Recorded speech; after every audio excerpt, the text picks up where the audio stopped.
গহনাৰ দোকানত কেনেধৰণে ডকাইতি হ'ল হেয়া আমি আপোনালোকক দেখুৱাম লাইভ। নমস্কাৰ, স্বাগতম নিউজ 18 অসম নৰ্থ ইষ্টৰ। হেয়া হৈছে পোনপটীয়া সম্প্ৰচাৰ ষ্টুডিঅ'ত মই প্ৰাঞ্জল। তানিস্ক গহনা বিপণী সকলোৱে জানে আৰু গোটেই দেশতে আছে তানিস্ক গহনাৰ বিপণী আৰু সেই তানিস্ক গহনাৰ বিপণীত ডকাইত সোমাই এনেধৰণে হাত দাঙিবলৈ দিলে আৰু ডকাইতি কাৰ্য সংঘটিত কৰিলে। 25 কোটিৰ গহনা লুটি লৈ গ'লে ডকাইতৰ দলে। তাৰ পাছতে হাহাকাৰ লাগিল যেন হিন্দী চিনেমাৰ কায়দাৰে এই ঘটনা সংঘটিত কৰিলে। প্ৰকৃততে হিন্দী চিনেমা বুলি নকওঁ, এতিয়া শেহতীয়াকৈ OTT যিবোৰ প্লেটফৰ্ম আহিছে সেই OTT প্লেটফৰ্মত এনেধৰণৰ ডকাইতিৰ দৃশ্য সুলভ। নাম বহুত আছে, সেই নামবোৰ আমি নলওঁ চিৰিজবোৰৰ। তেনেধৰণৰ বহু চিৰিজ আছে, কিছুমান বাহিৰৰ চিৰিজ য'ৰ পৰা হয়তো এই ডকাইতবোৰে কৌশল অৱলম্বন কৰে। এই ডকাইতবোৰে কৌশল কেনেধৰণে অৱলম্বন কৰিলে আমি ক'ব বিচাৰিছোঁ। প্ৰথমে এই গহনাৰ বিপণীবোৰত বিশেষকৈ একেলগে অহা মানুহ যদি 4জনতকৈ ওপৰত হয় তেনেহ'লে প্ৰৱেশ কৰাত কিছু নীতি নিয়ম বান্ধি দিয়ে। তাত গহনা বিপণীৰ বাহিৰত আপোনালোকে হাতত বন্দুক লৈ থকা সুৰক্ষাকৰ্মীক দেখা পায়, তেওঁলোকে বাধা দিয়ে। এই তানিস্কৰ বিপণীখনতো হৈছিল। একেলগে 6জন আহিছিল। 6জন অহাৰ লগে লগে বাধা দি ক'লে যে আমাৰ কিছুমান নিয়ম আছে, আমি একেলগে 6জনক সোমাব নিদিওঁ, আপোনালোকে দুজনকৈ সোমাওক। তেতিয়ালৈকে হয়তো সুৰক্ষাকৰ্মীও ভবা নাছিল যে এইকেইটাৰ উদ্দেশ্য কি। দুজনকৈ সোমাব দিলে। প্ৰথম 2জন, তাৰপাছত 2জন, 4জন গ'ল। তাৰ পাছৰ 2জন তেওঁলোক দুজনে অথন্তৰটো ঘটাই দিলে। সোমাই গৈছিলে, মাত্ৰ সোমাই গৈ পকেটৰ পৰা পিষ্টল উলিয়াই সুৰক্ষাকৰ্মীৰ মূৰত টোৱালে আৰু সেইজন সুৰক্ষাকৰ্মীক ভিতৰলৈ টানি লৈ গ'ল। তাৰপিছত বাকী কেইজনেও হাতৰ পৰা একোটা পিষ্টল উলিয়াই সকলোকে হাত দাঙিবলৈ ক'লে আৰু এটা কোণত আহি থিয় কৰাই দিলে। এয়া চাওক, সুৰক্ষাকৰ্মীয়ে হাত দাঙি আছে, কাৰণ সুৰক্ষাকৰ্মীৰ যিটো বন্দুক আছিল সেইটো কাঢ়ি ল'লে ডকাইতৰ দলে। 6জনীয়া ডকাইতৰ দল, 25 কোটি টকাৰ গহনা। আৰু চাওক, এজনক প্ৰহাৰো কৰিলে। মই প্ৰহাৰ কৰা দৃশ্যটো আকৌ দেখুৱাম। কি আচৰিত, মানে এওঁলোকক কিবা ক'লে এই মানুহজনক চাব, এই মানুহ এয়া প্ৰহাৰ কৰিলে। 2জনে একেলগে 2 থাপ্পৰ দিলে আৰু প্ৰচণ্ড চৰ দিলে। যিটো হাতত পিষ্টল আছে ডকাইতকেইটাৰ, হয়তো কিবা অমান্তি হৈছিল দিয়াৰ ক্ষেত্ৰত এই ডকাইতে এনেধৰণে প্ৰচণ্ড প্ৰহাৰ কৰিলে আৰু বাকী কেইজন আতংকিত হৈ গ'ল। কিবা কাৰণত যদি পিষ্টলৰ গুলি ওলাই যায় তেনেহ'লে ভয়ংকৰ ঘটনা হ'ব পাৰে। সেই আশংকাত ত্ৰস্তমান হৈ গ'ল। এয়া চাওক, গহনা ভৰাই আছে, বেগ লৈ আহিছিল। সেই বেগত গহনা মুঠতে 25 কোটি টকাৰ গহনা ভৰালে। এইজন তাৰেই কৰ্মী, এইজনে আকৌ গহনা ভৰাই দিছে। তেওঁক অৰ্ডাৰ দিছে, নিৰ্দেশ দিছে গহনাবোৰ ভৰাই দিয়ে বেগত। হয়তো সেই নিৰ্দেশ মতেই এই গহনাবোৰ ভৰাই দি আছে। এজনে আকৌ চকু ৰাখি আছে। মোবাইল ফোন আৰু আন সকলো সামগ্ৰী এওঁলোকৰ পৰা কাঢ়ি লৈ গ'ল। এজনৰ অলপ উচ্চ ৰক্তচাপজনিত অসুবিধা হ'ল, তেওঁক বহাই দিয়া হ'ল, যিটো আমালৈ ৰিপৰ্ট আহিছে।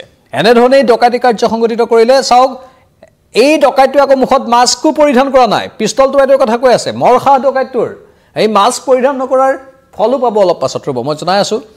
CCTVত সকলো দৃশ্য বন্দী হৈ গৈছে। এই পাখণ্ড ডকাইতকেইটাৰ মস্তিষ্ক যে নাই সেইটো আমি প্ৰমাণ পাইছোঁ ইতিমধ্যে।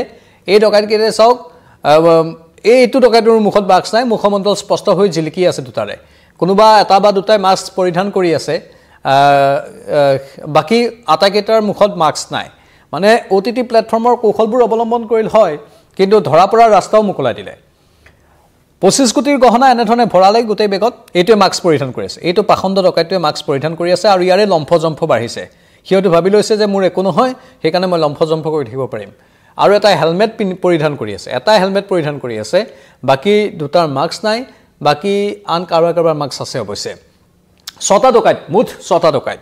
এই 6টা ডকাইতে এই গহনা বিপণীখনত এনেধৰণে তাণ্ডৱ লীলা চলালে। তাৰ পাছতেই গোটেই 25 কোটিৰ গহনা লুটিলে, বাইকত উধাও হ'ল, তাৰ পৰা কোনেও একো কৰিব নোৱাৰিলে। ঘটনাটো বিহাৰৰ তানিস্কৰ শ্ব'ৰুমত এই ঘটনা সংঘটিত হৈছে। এখন বৃহৎ গহনাৰ বিপণী তানিস্ক, আৰু তাতেই এই ডকাইতি কাৰ্য সংঘটিত কৰিছে 6জনীয়া ডকাইতৰ দলে। কিন্তু সিমানতেই গোটেই কাহিনী শেষ হৈ যোৱা নাই, তাৰ পাছত আৰু আছে।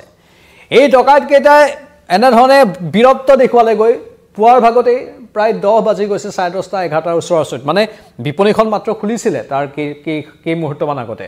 তাৰ ঠিক পাছতে এই ঘটনাটো যিহেতু সংঘটিত কৰিলে, কিন্তু এই পাখণ্ডকেইটাৰ বিৰুদ্ধে তাৰ পাছতেই সৰব হৈ পৰিছে বিহাৰ আৰক্ষীয়ে শেহতীয়াকৈ CCTVৰ এই ভিজুৱেলবোৰ, এই মুখমণ্ডলবোৰ চিনাক্ত কৰি অভিযান চলাই 2টা পাখণ্ডক, 2টা ডকাইতক কৰায়ত্ব কৰিবলৈ সক্ষম হৈছে। ব্যাপক ৰূপত গুলী চালনা হ'ল ডকাইত আৰু আৰক্ষীৰ মাজত, কাৰণ বিশেষ সূত্ৰৰ পমখিনি আৰক্ষীয়ে যেটো অভিযান চলালে 2টা ডকাইতৰ নাম সন্মুখলৈ আহিছে, যি দুটা কৰায়ত্ব কৰিছে।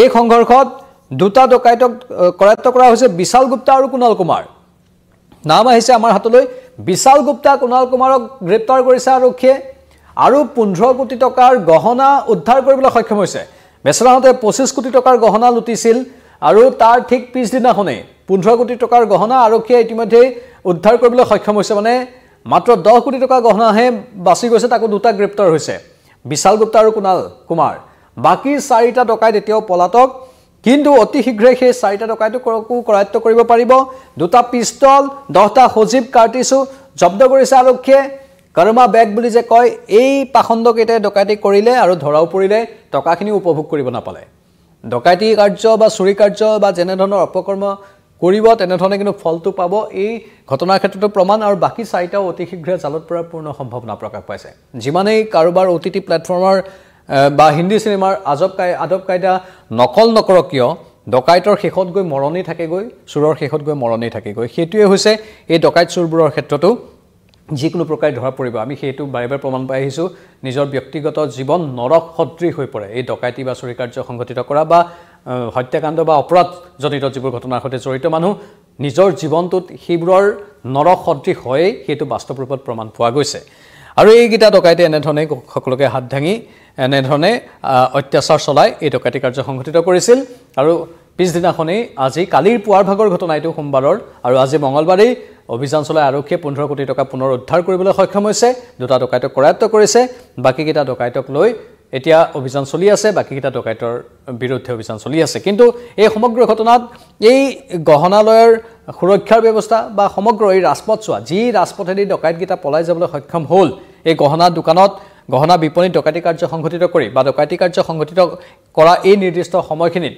আৰক্ষী প্ৰশাসনৰ ফালৰ পৰা যেনে ধৰণৰ এক ব্যৱস্থা গ্ৰহণ কৰিব পাৰিব লাগিছিল বা পলাই যোৱাৰ সময়তো ৰাজপথত মানুহ আছিল দিন দুপৰতে যেহেতু এই ডকাইতকেইটাই গহনা বিপণী এখন লুটি লৈ গুচি গ'ল তাৰ পাছতো আৰক্ষীয়ে লগে লগে পদক্ষেপ গ্ৰহণ কৰিব নোৱাৰাৰ বাবে বিৰোধী এতিয়া ৰাজ্যখনৰ বিশেষকৈ বিহাৰ চৰকাৰৰ বিৰুদ্ধে সৰব হৈ পৰিছে আৰু বিহাৰ আৰক্ষীৰ নাক কটা গৈছে বুলি তেওঁলোকে অৱশ্যে মন্তব্য কৰিছে অৱশ্যে বিহাৰ আৰক্ষীয়ে লগে লগে অভিযান চলাইছে কিন্তু সেই কথাটো বেলেগ কথা কিন্তু তাৰ বিপৰীতে একাংশ লোকক আতংকিত কৰিলে এজন লোকক প্ৰহাৰ কৰিলে সেই ঘটনাটোক লৈ এতিয়া ধিক্কাৰ গৰিহণাৰ ধ্বনি শুনিবলৈ পোৱা গৈছে আমি পৰৱৰ্তী সময়ত অধিক তথ্য সম্প্ৰচাৰ কৰি থাকিম চাই থাকক নিউজ 18 অসম নৰ্থ ইষ্ট